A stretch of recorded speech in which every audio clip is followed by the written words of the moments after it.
So this is where the Union 1st and 11th Corps, which would be defeated north and west of town, will wind up retreating to the high ground of Cemetery Hill, much more wide and open.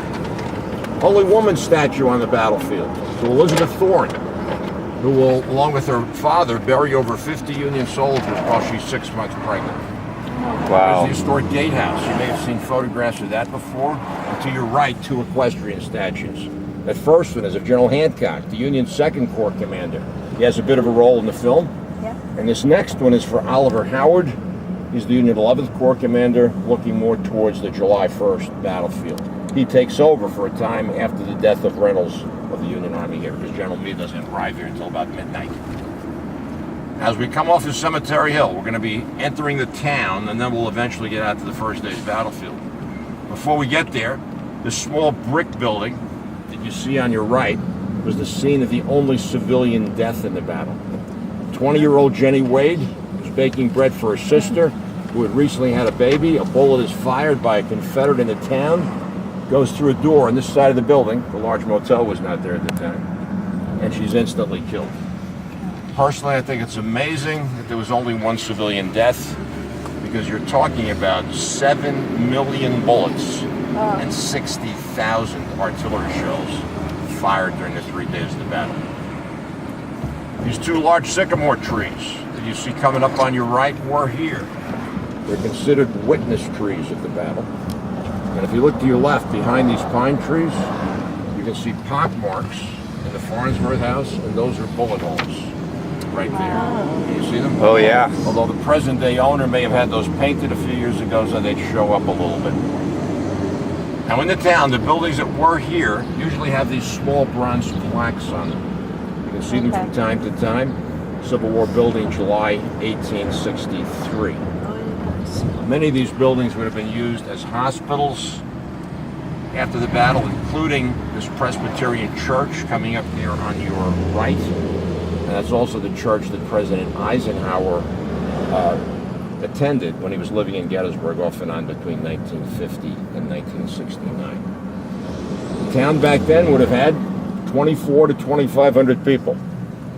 Gettysburg, both then and now, the county seat of Adams County, which would have been named after the second president of the United States. In terms of what people did for a living, they were more broadly engaged in farming than anything else. Second leading occupation would have been carriage making. 10 of those in town. 10 carriage makers. And also, I think, fairly uniquely for a town of this size, Gettysburg had 2 colleges. We mentioned one earlier. That's the Lutheran Theological Seminary. It's the oldest. It dates to 1826. Seminary Ridge on your map, Confederate battle line for day 2 and 3 is named for it. And the second one, basically a prep school for the seminary, then called Pennsylvania College. Now it's known as Gettysburg College. And the nickname of their athletic teams sort of maintain a Civil War connection. They're called the Bullets. When Lincoln visits Gettysburg in November, that's the building he stays in, the David Wills house. Okay. His bedroom would have been on the second floor, second window to the right. The David Wills house. Now, a few facts, probably the adults have committed to memory already. The battle takes place the first 3 days of July, 1863, which places Gettysburg pretty much in the middle of the Civil War. It begins in April of 1861, the firing on Fort Sumter, Charleston Harbor, South Carolina, and won't wind up ending until April, May of 1865 with a surrender of the various Confederate armies. 2 armies engaged here. The Union Army is called the Army of the Potomac. They're commanded by 47-year-old George Meade. If you've never seen a photograph of him, there is one on the inside of this map, okay? At full strength, the Union Army has around 90,000 men. And the Confederate Army, led by a much more famous individual, this is 56-year-old Robert E. Lee, and at full strength, the Confederate Army of Northern Virginia has around 75,000 men. Now, why do both armies wind up here in south central Pennsylvania? This will be determined by the Confederate Army, who in mid-May of 1863 decide to bring the war north in the Eastern Theater. 4 reasons behind this decision. Number 1, they wanted to get both armies out of the state of Virginia. which is where a lot of the fighting had occurred the previous year, so that their farmers could grow crops. Secondly, they're looking for supplies. And as they're coming through Maryland and Pennsylvania, they gather a lot of them. So much so that when they retreat, they take with them enough supplies to extend the life of the Army of Northern Virginia by 3 to 6 months. Third reason, they're trying to relieve the pressure on Vicksburg, which is where General Grant is. That does not work particularly well because Vicksburg falls to Union forces on July 4th, making it a really bad week for the Confederate States of America. You're going to get a backside look of the seminary here in a moment. Here it is over there on your left. See the dome? Yeah. Okay, we'll drive down the road a little bit later and you'll get a better view of it. And the last reason is a belief on the part of the Confederate High Command that if they could win another battle in the East after a string of victories, they're hoping that one more on Union soil might lead to negotiations, which would include Confederate independence. So it's possible if the Confederates win this battle, we would have wound up becoming permanently two countries. Okay, we're now on a portion of the July 1st battlefield. 6,000 acres, 9.5 square miles, 13 to 1,400 monuments, markers, and plaques, some historic buildings, like the McPherson Barn. The stone part of that is original. Confederates will be coming towards Gettysburg on July 1st from 3 directions. From the west, which would be towards us, later from the north, and then later from the northeast. And I think that's one of the reasons, in addition to outnumbering the Union force on July 1st, that they have an early first day victory. Now we're going to drive north here. We're going to go over a railroad bridge. It was not here at the time of the battle, and neither were the railroad tracks. But as we go over it, take a look down at the depth on either side, and try and imagine men getting into it, thinking they had protection or safety. Then men on the other side rush up to the lip, point their rifles down. It's a little bit like shooting a fish in a barrel. Over here to your right is where around 200 Mississippians are captured on the morning of July 1st in the railroad cut. And that is also where they found, a little more than 15 years ago, the last remains of a Civil War soldier on the battlefield. Is it 15 years ago? Yes. It was probably a hurried burial where somebody packed the body in the rocks, and then it took over 130 years of erosion to eventually expose the remains. They'll put them through a number of scientific tests and eventually discover that it was a man in his early 20s who had been killed by a bullet to the skull. They were not able to identify him. If I had to guess, I'd say it's much more likely that he was a Confederate because they controlled that area through July 4th.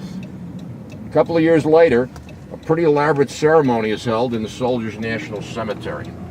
A lot of speakers present, also 2 of the 4 still living Confederate widows.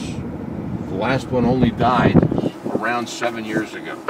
Now there's a little bit of a trick to this, of course, because when this woman was 18, she married a man who was 80 years old.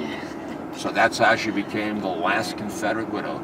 A little bit like an earlier day version of Anna Nicole Smith. The boys won't get that, of course. No, of course not. South Mountain is about 8 miles from here in the distance. It's the same as the small town of Cashtown. And then Chambersburg, 25 miles We west. drove to Chambersburg to get here. Yes. Was that purposeful, or the Google map told you to do that? Google Map told us to go Yeah. to Chambersburg. You're on the Pennsylvania Turnpike? Yes. You should have gone to the Gettysburg exit and head south. You would have gotten all the traffic in Chambersburg. It wasn't bad. It wasn't bad. Well, sometimes it's really busy. Sometimes It it wasn't is. bad. Now in the distance, you can see Oak Hill and Oak Ridge, which come off it. Oak Hill is actually point 2 on your map. Before we get there, there's a kind of a neat monument coming up here on your right to the 6th New York Cavalry. It was put up in 1890 for $8,500, struck by lightning several years ago, and the Park Service paid over $100,000 to put it back in the shape it's now in. Notice also this bronze relief. Can you see it here, boys? Notice how these guys are portraying themselves. According to them, they're in a cavalry charge. However, Buford's cavalry, of which they were a part, fight off their horses dismounted.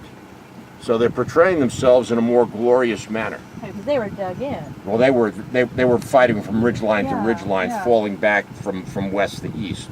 So A number of years ago, I had a guy around on a tour, and he said to me, "The older we got, the better we was."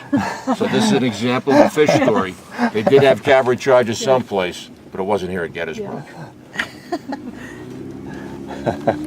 Now in the distance, that monument you can see to the left of the bus is the Eternal Peace Light Memorial. If you look carefully, I think you can see the flickering flame, which is lit by natural gas. It's provided free of charge by a local utility. The monument goes up in 1938, 75th anniversary of the battle, and the last major reunion of Civil War soldiers. On that field, there were 1,800 veterans here, average age 94. The crowd size was estimated at 200,000 people, listening to a speech given by FDR. The monument, main granite on its base, Alabama limestone on the shaft. So it's also supposed to symbolize the reunification of the North and the South. Can any of you think of another monument in the United States that has an eternal flame on it? Yes. Yes. Which one, sir? John F. Kennedy's memorial. Yes, in Arlington. And there's a connection between the two. He, Jackie, Caroline, and another family are given a tour of the battlefield in late March of 1963. So after he's assassinated, Jackie remembers that he admired this